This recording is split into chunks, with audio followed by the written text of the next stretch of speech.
During a high school class project, my teacher told me it's unrealistic being a CEO.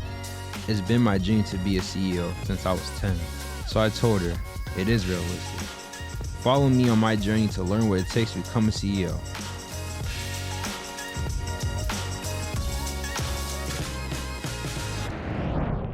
Hey guys, welcome to another episode of the Realistic CEO Podcast. Today I'm here with Shandell. How are you doing today, Shandell? All right. Everyone know me as Dellie, aka Dellie Sandwiches. You feel me? You know what I'm saying? That's all love. First question I want to ask you is, can you tell us a little bit about your business and what you do? Okay, like I said, I deal with axles, dump trucks. I haul different types of, I do paving, milling, haul dirty dirt, trap rock, gravel for different types of companies, contracts around the community that basically make employment that pay my way for the truck of the fee that need to be paid, you know what I'm saying? So for somebody that wants to get into this type of career, what is some advice that you would give to somebody? The first thing I would basically say is make sure you really want to do this. Make sure you have a passion for trucks or heavy equipment and I always say too, make sure it's something where you don't feel like you're going to work. It's something that you love because you don't want to feel like you gotta go. It's something that, to me, don't feel like I'm going to work. It's something I always dreamed as a kid. I've been around it as a kid from my uncles, from my CNC trucking, Larry's trucking, often your dad made King Street back in the day. Those are my in-laws, and I just been around it as a youth, so I always grew. I knew I was going to do something like that, whether it's bulldozers or backhoe, whatever. I just knew I'm in that field. You talked about how you dreamed about doing this since you were a kid. Can you tell us a little bit more about your journey to how you got to where you are today? Oh, man. My journey started, I would say, when I was probably when I really feel like I wanted to do it, I was probably like 7, 8, 9 years old, just for me.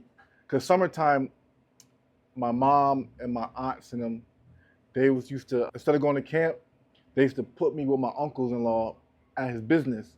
So I'd be the one sweeping, cleaning up around the trucks, trying to oil the trucks, trying to just make believe driving the trucks in the back, you know what I'm saying, shifting gears and stuff like that.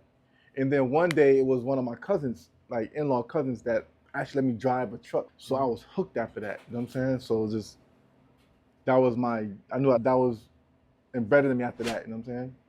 And I just grew to love it each year I got older and grew around it. How did you start your own business, and how much did it cost? Oh man. The first thing you have to do, you have to open get your name. You want to open an LLC. That's first and foremost.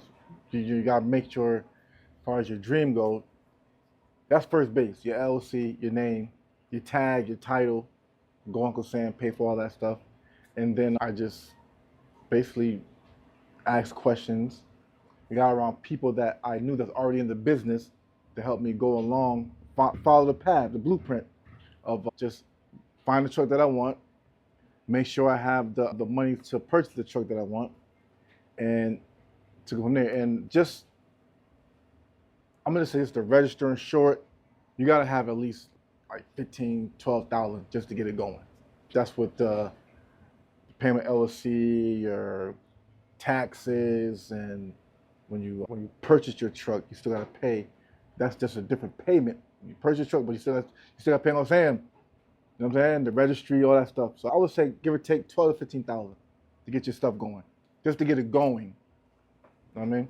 So you talked about you have to ask questions and find mentors that already have been in the business. How important is it to find a mentor when you're trying to get to your career? It's very important because you don't want to go into a business blind.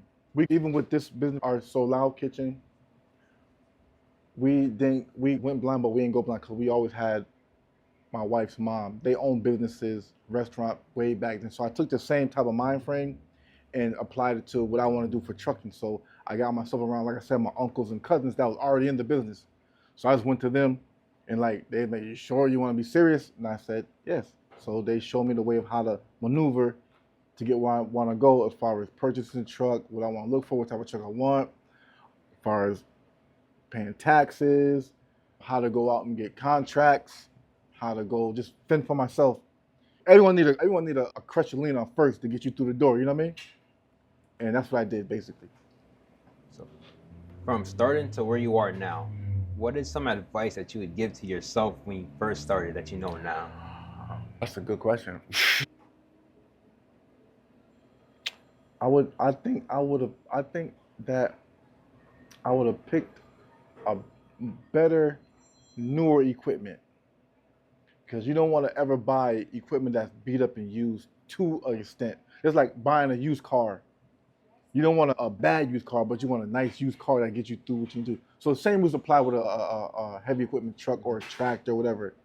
So I would tell a person, if you have money, you don't have to go buy a $250,000 brand new truck. But if you go for a used truck, you want to get something that's, we don't have to put too much maintenance into it, where you can make your money back and then still take care of it as you go along. That's one of my things I would definitely stamp on. What type of equipment do you have to buy in this type of business?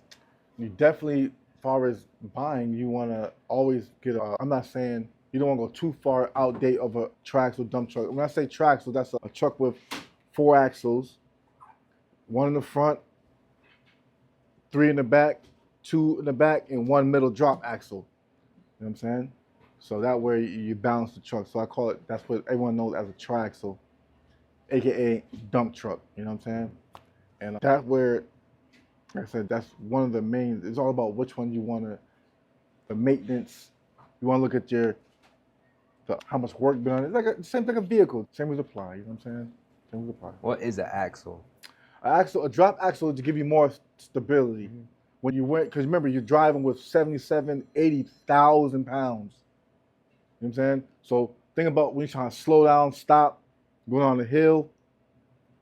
Like I said, what happened to me today? My Jake brake gave up on me today. You know what I'm saying? So I had to really get myself together. I broke a sweat, but that's part of trucking. You know what I'm saying? Whether you drive an 18-wheeler or 10-wheeler or 16-wheeler. But a drop axle is like another axle just to give you more stability when you're driving heavy on these roads. When you're driving, like, how is it different from driving like a regular car versus what you are driving? The pounds. Our car is only, our car we drive is probably 3 tons, 2 tons. You know what I'm saying? We're dealing with 77, 80, 90. You feel me? 1,000. That's half a house almost. You feel me? And you're on wheels with it. So that's the difference. And you have experience too. You can't just jump up in there and act like you know how to move, shift gears, and it's not gonna work. You'll hurt somebody. What has been your favorite experience so far of owning your own trucking business? Being the boss. Starting your own thing, laying down what you want. You don't have to really answer to nobody. You know what I'm saying? You still got to answer to people, because when you go out and get contract, you still got to answer to somebody. But as far as for yourself, it's like you have more leverage, more rope, more wiggle room. You know what I'm saying? So that your favorite part is being a boss. What has been your least favorite part so far? I would just the maintenance of when we have breakdowns, because you got to think about it. Every breakdown costs you money, so you don't want, I'm gonna say upside down. So you don't want more money going out than more money coming in. So that's why I go back to, you want to pick the right equipment, the right type of equipment as far as of maintenance. You know what I'm saying? When I picked it, I thought the truck was good as far as going through with the mechanic, but there's things that, there's always the unknown, the X variable. So right now I'm going through some things. I'm trying to still iron out the kinks in the heavy equipment truck vehicle I have. And so that's what I would say. How do you get paid? Like, how do you find contracts of people that want your service? So for myself, what I did was I started at Palmer Pavement up the street. Now it's called I'm going to use Palmer Pavement, but they're a new company now out of New York. So I got my niche with them, and it was through my cousins. Same thing. He gave me the blueprint. I went and told them that I'm an owner operator, and they asked me, basically, do you not drive? Do you own your? I said yes. I X all it out, and I had to send them my W-9, all that stuff to them. Make sure you're fully insured. You gotta have insurance of over $1.5 million, like $1.2 million insurance coverage. And once they got all that, I emailed them, and a week later I was on the road, just like that. As long as you have your logo going, your insurance going, your truck passed inspection, make sure you got your DOT numbered correctly, and your LLC all in line, good standing. You know what I mean? Why is it important to have a LLC in your own business? You have to have it because that protects you from, let's say, God forbid, something go wrong. They can't just attack your personal things. LLC would just for the business stuff. You can't just come after my home or my other stuff that's personal. You know what I mean? So it kind of breaks it down to push it apart. So that it protects your personal assets. You know what I mean? You don't want to add nothing to your business stuff like that because it's not the way to go. I was taught like that. In the book Realistic CEO, Tony, he talks about the LBW, the long, lonely, boring work. Can you tell us about your journey in the LBW that you had to do to get to where you are today? Nights working on the highway. It was a journey. I thank God that I have my wife Lena, as y'all know already, and my mother-in-law back there, and my other in-law siblings. That it was lonely, but I still had I want to say, a village around me. You feel me? Because we're grown men, and same with kids. You still need a village to want to push you through, like how your pops help you push you through, no matter what your dream is. We could be 50. You got people 50, 40 still going to college, trying to pursue their dreams. So for me, loneliness, it was just trying to understand it after I weaned off my family. My other family members were showing me how to get there. Just trucking at night on the highway, paving, milling, I would think that's some of my loneliest times. So I'm by myself in the truck. I could talk on the phone. Everyone's home asleep. And I pray there was no breakdowns on the highway when I'm out there. Out on the highway and just like lonely, like you said, talk how you had the people around you. But when you're out in the nighttime lonely, how are you able to get through those nights of just being out there by yourself? CB talking to other truckers on the microphone, talking junk. You know what I mean? Everyone's a comedian on the walking CB. You have you rolling, you be on rolling like you're watching comedy show, but you don't know who's talking junk, but you hear it. So you can chime in. That keeps me going. Or when we pull over at the end of the night, time we pave, we got to pull over and clean out our beds. So that's the time we talk junk, comrades, see who said that smart ass remark. You know what I mean? But stuff like that. Got your snacks, man. You know what I mean? I call on the phone, talk on the phone. My wife at home with the kids. For somebody that wants to get into the trucking business, do you have to go to school or is it a license? You have to go to school to get the CDL license. This is not a regular driver license. You have to go to school. If you drive a truck without a license, you're definitely gonna go to jail.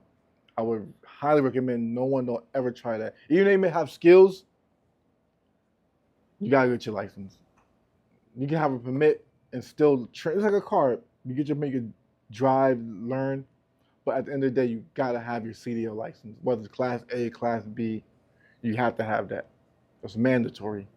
How long does it take for somebody to get their CDL license? For myself, it took me.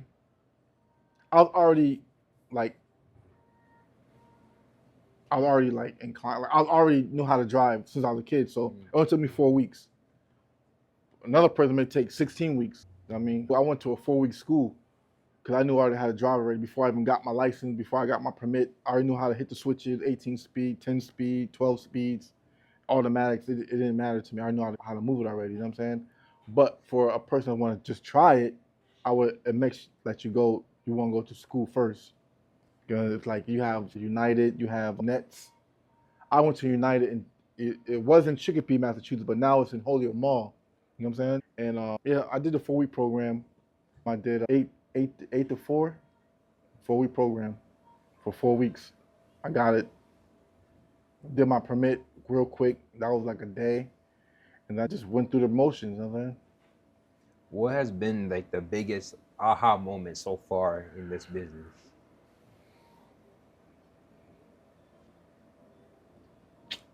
I would say just learning everybody else's stories, man. Just because this trucking is an up and down business.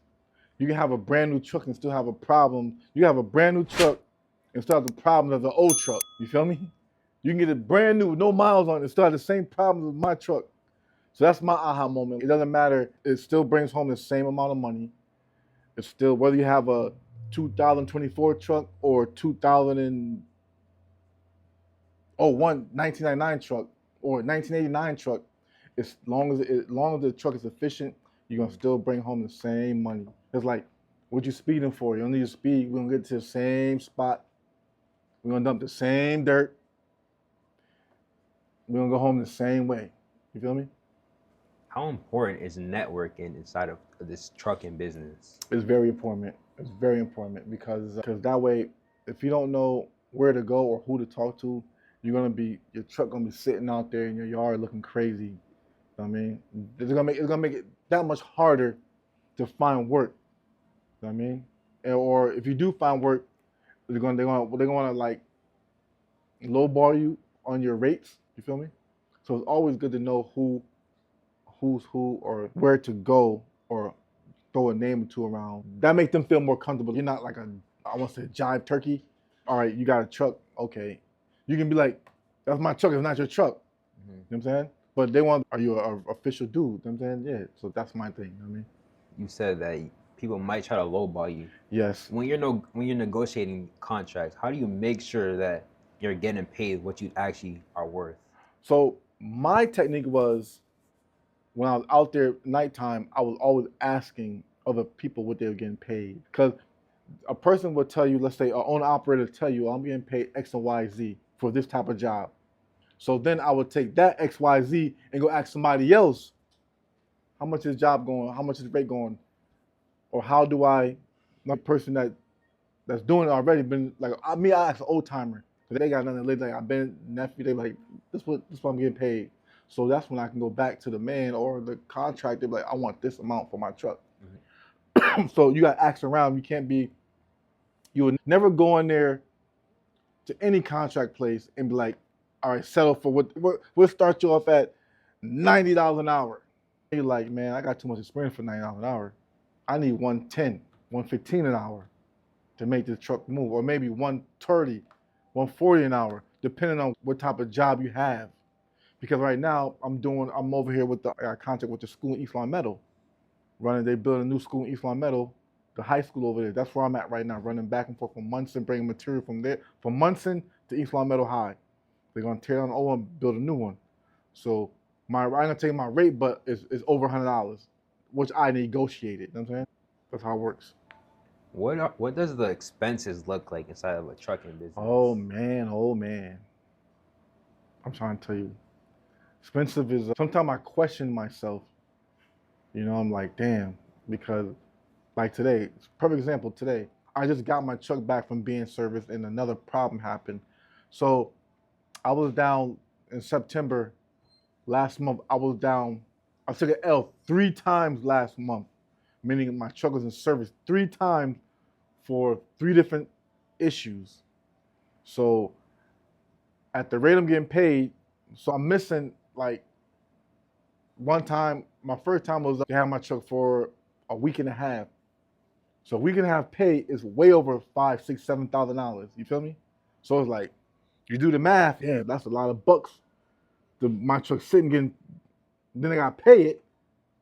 You feel me? So it's a lot. It's a lot of headache when it comes to, but that's the nature of the beast when it comes to trucking. That's why I say you want to always try to pick the best truck you can with the least amount of hiccups and problems. When your truck is down and getting fixed, what is your thought process going? Like, how are you able to get through those type of moments when you're like, yeah, I know I should be making money right now, but my truck is down? My truck is down. I jump to me and wifey. I get with wife. I help out with the restaurants. I mean, we got Soul Out Kitchen, Full Saigon.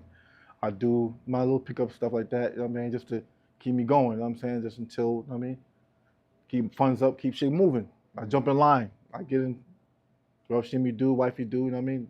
Cause me and wife, we built this from scratch. This Soul Out Kitchen, from out of our pockets. You know what I'm saying? Jump in line wherever I need to be, wherever I need to do, keep it pushing. How are you able to have a work-life balance? A work-life balance. I just one thing at a time, man. One day at a time with the kids. Just help, because you can't go through life without help. We jump off each other, man, so we use each other, scratch each other's back like that. That's how we get along. That's how we get moving. Mom needs something, and I can do it. I'm gonna do it. Even if I'm at work, I'll pull up in the big truck. Boom, everything good? Or same or with Lena or Full Saigon. Everything good? Park the truck, jump in my personal truck, and do what I need to do for them. Then go tend to the kids, and it's just everyone helps each other. Being able to have a village around you, that's important. So how are you able to build a village around you with people that are willing to support you? You gotta know who's the ones going to be in your corner. There's a lot of people that's, I'll be there for you, but they really secretly not in your corner because they don't want you to grow. You feel me? So you gotta really, in some way, weed them out. You'll know who's for you, who's not, who's against you. You know what I'm saying? And for me and my wife and my family, we really try to stay together as much as possible. So that makes it easy for me to be like, all right, I really don't want to be around me. I keep my people right there. He's my friend right there, Mr. Collins. He's a childhood friend. I knew him since we was probably 8, 9, 10 years old. You know what I mean? And everyone's not like that around me. You're not gonna be too close to me and my family. You know what I'm saying? But for that, you'll just know. I just know who's for you and not against you. Because it's gonna get back to you, whether they're talking or their character. If your character and actor don't match up what you're saying to me, I'm gonna put you on the sideline, on the bench. You're gonna watch from the bleachers. You feel me? Yeah.